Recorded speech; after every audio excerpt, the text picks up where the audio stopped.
want to make a quick video, just going to pick up some bagels, but I'm constantly impressed by how easy it is to live with EVs every day. And I see, a lot of the feedback online from people who test a lot of different cars, and it's different than they're used to, but they don't always kind of have the cars long enough to appreciate the benefits. So just got my car unplugged, full charge. It's locked up right now. You can see the mirrors are folded in, but I got phone key in my pocket. So as soon as I hit the door handle, unlocks itself. So no keys to get out, no buttons to press. Hop in. I don't have to turn anything on. So my music is saved from the last time I was in here through Apple Music, which is really nice to have. My daughter's in her good luck babe phase. But I get in, AC is on, it's starting to cool down. Pretty nice outside today anyway. So we got our weather up here, got navigation.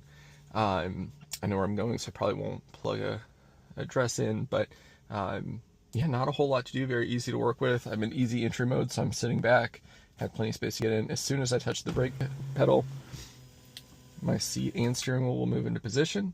Again, cars are on, there's no on button, nothing to do to get it started, except put it into gear.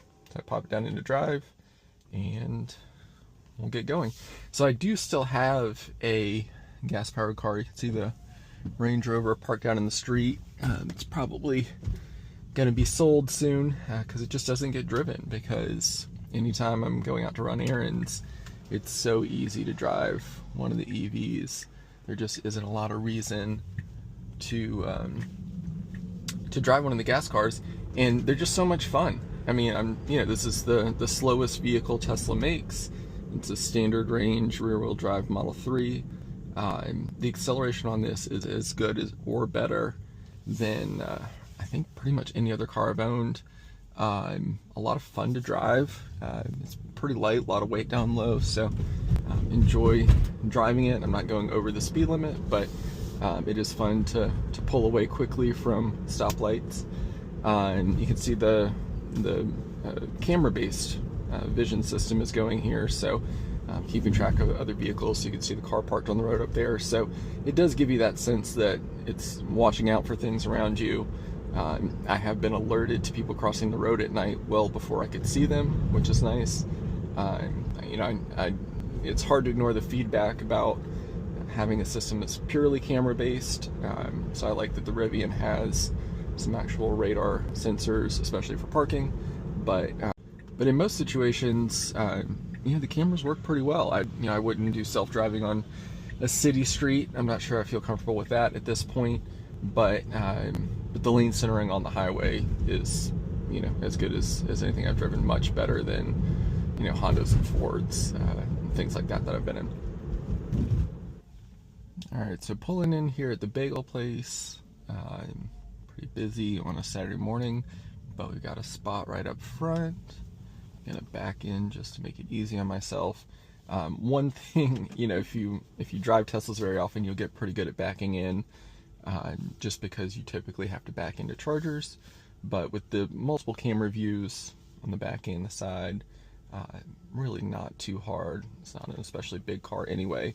You can see I do have an overview here, all camera based, so no sensors, but it has gotten drastically better since they originally introduced this, and helps you park pretty well. So I'll throw it in park, even though the car was already holding, and that's it. I just hop out. As I walk away, the doors will lock, and very easy to live with. Two other things that I really like about this car, this applies to EVs in general, but one pedal driving, once you get used to it, is pretty amazing. So basically, as soon as you get off the accelerator pedal, the car will start to slow itself down, and there's different levels of regenerative braking, but it is slowing itself down and basically recapturing some of that energy as the car slows down using the electric motor. But what it allows you to do is to drive, pretty specifically at the speed you want, and then as you get used to it and kind of get comfortable with it, I'm basically just letting off the accelerator, no foot on the brake, so I'm just slowing down and basically you can come to a stop right where you want to, never have to hit the brake. And then sitting here at the stoplight, I don't have a foot on the brake because the car holds itself, and so just wait for the light to turn green and then I'm back on the accelerated pedal. So it makes it very easy, especially in traffic. You're not moving your foot back and forth over and over again, and at stoplights you could just take your foot completely off the pedals and wait for a green light, and the car will actually, and this is setting, but the car will beep at me, so when the light turns green I get a little ding. So even if I'm not paying as much attention as I should be, I'm not going to be holding up traffic. People in the Northeast are pretty quick to honk horn, and so it's nice to be alerted before that happens that the light is green and you're ready to go. And then the other thing that's really nice is just how smooth and quiet this car is. And so, you know, modern cars have gotten very good at hiding engine noise and vibration, but it's never going to be at this level. And so I think about it like, you know, if you spend all day on a boat, you come home just tired, and just the vibration of the engine and the boat bouncing around just makes you tired over time. Cars are not usually to that level, but you know, in a 9-10 hour 11 day, it can be more tiring than it has to be. This car and other Teslas I've driven, you know, up to 14-15 hours in a row, and it's really just not bad. And a lot of that is some of the lane centering and self-driving, but it's just not a bad place to spend time, and pretty easy to let the car do some of the driving for you, or at least keep the car centered in the lane and following traffic. All right, so last piece here. So I get pulled into the driveway and hit park, and that's really all we have to do. We'll walk away. Car will lock itself, so we don't have to remember to lock it or think about pulling keys out, press the right spot on the door, etc., etc. We had a VW Atlas for a while that the tap to lock didn't work, and it drove me absolutely crazy. So just nice that it's not something you have to think about. Just hop out. As I walk away, and give it a second, and you'll see lights will go off, mirrors will fold in, and car's sitting there in standby mode, ready for the next little drive.